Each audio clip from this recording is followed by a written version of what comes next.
Hello mga ka-amazing, sa left side kanang nakita nyo sa kilid man na ang Malaybalay City Hall, di ba bungga kay marag mansion, marag siya Malacañang ang ilang City Hall sa Malaybalay City.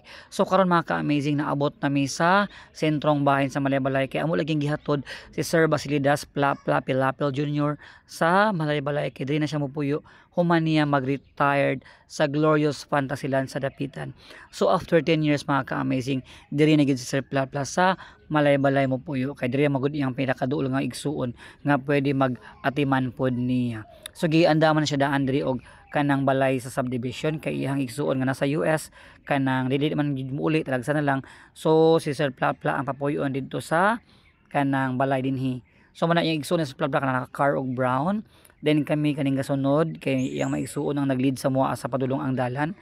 So man ang service sa Fantasyland nga nagpahulam para makarga og mahatod ang mga gamit ni Sir Pilapil sa Malaybalay City. So katong mga Koryo Mindanao member, Sir Basilidas Pilapil ang atong founder na nagpuyo karon sa Barangay Kalasungay, Malaybalay City, Bukidnon. Mo na ang sister ni Sir Pilapla o man siya si Ma'am Tutit. Butan kina siya promise.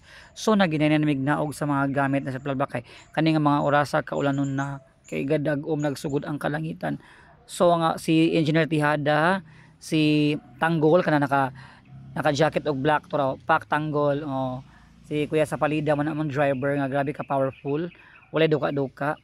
Og ang anak sa Tihada nga si Janjan nagnaog na sa mga gamit ni Sir Pilapil og amo po siyang anam-anamon og hakot pasulod para dili mi maabtan og ulan mga ka-amazing. Wala pa gyud mitulog ani kay 1 AM pag mi nagbiyahe gikan sa Dapitan. Naabot mi dinhi kay mga 4 PM naman ata to. Kay nagunong-unong pud mi kay syempre mangihi mukaon nang nalangan pud mi sa biyahe ani nga mga adlaw. Tak. Oy nakutay na oy. O di ba? Laban lang taan ni kay importante maplastar sa Sir Basilidas Pilapil Jr. sa iyahang mansion dinhi sa Malaybalay, Bukidnon. Oy nakutay tag mga kayaman mga baul. O mo ang kusina sa balay ni Sir Plapla. So thank you so much for watching. Please like and share and follow my page ka amazing.